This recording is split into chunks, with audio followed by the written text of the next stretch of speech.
De la croyance à la foi. Quatrième partie. La croyance se passe dans le mental, ou appelons-le l'intellect. Cet intellect a besoin de mots, de preuves et d'un intérêt personnel. La foi, elle, de nature, se passe de preuves, se passe de mots et d'un quelconque intérêt personnel. Le croyant dit que c'est la discipline qui fait l'ordre. L'homme de foi sait que c'est l'ordre qui fait la discipline. Le croyant dit que c'est la forme qui fait l'information.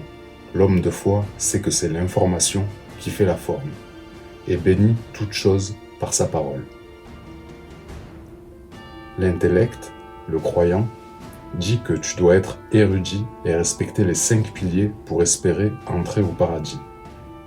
L'homme de foi dit que le Créateur est plus miséricordieux, le très miséricordieux. Le croyant cherche et cherchera toujours à avoir raison. L'homme de foi cherche ce qui est vrai et ce qui est juste, car ce qui est juste et réel sont parmi les attributs du Créateur. Les croyants diront « Tu es un égaré car tu délaisses les écrits ». L'homme de foi dit « Nul besoin de foi pour celui qui croit ». Une fois n'est pas coutume, je me permets de vous parler de l'imam El-Mahdi. Et j'aimerais mettre un peu de cohérence dans cette affaire, car ce qu'on entend le plus à ce sujet en France sur YouTube, que ce soit intentionnel ou pas, mais permettez-moi de mettre en lumière une incohérence dans ce que j'entends et dans quel piège ils font tomber la plupart de leurs abonnés. Puisque ça en a tout l'air, ce sont des croyants. Je précise que je n'ai aucune animosité ni quoi que ce soit contre eux, ni contre ceux qui ont choisi une voie initiatique. Mais je m'adresse à ceux qui, pendant leur live, vous disent que ceux qui pensent être le Mahdi sont fous. Ne suivez pas certains qui veulent vous laisser penser que ce sont des Mahdi. Vous vous reconnaissez, n'est-ce pas? Eh bien, laissez-moi vous montrer que vous avez tort, et en plus de vous égarer, vous avez peut-être égaré des milliers de personnes par cette phrase. Vous aussi, je pense que vous avez usé de trop d'intellect. D'abord, le secret des secrets. Simplement, il faut comprendre que c'est un secret caché aux yeux du monde et c'est un secret caché en lui-même.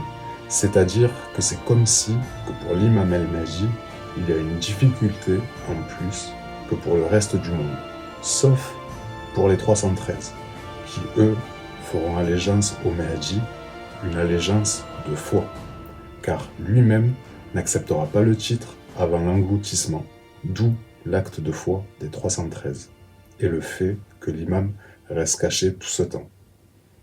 Donc, imaginons que nous soyons à cette époque. Vous dites à des milliers de personnes, n'écoutez pas celui qui pense être El-Mahdi, ou qui se proclame l'être, ou qui laisserait penser l'être.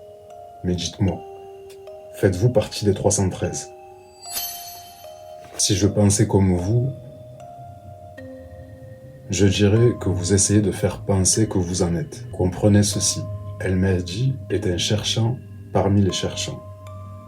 Et que fait un chercheur à notre époque? Et qui de surcroît se retrouve isolé. Il cherche à confronter ses recherches. D'ailleurs, sans doute, est-il ou il sera, dans un futur proche ou lointain, sur Internet. Donc, pour votre bien, et ceux qui vous écoutent, ne prenez pas cette responsabilité. Pour finir, je vous dirais, le croyant dit « écoute celui-là et n'écoute pas celui-là ». L'homme de foi dit « écoute tout le monde, qu'il soit riche ou pauvre, connu ou inconnu, cultivé ou sénile, et trouve la vérité à travers ce qu'il dit ».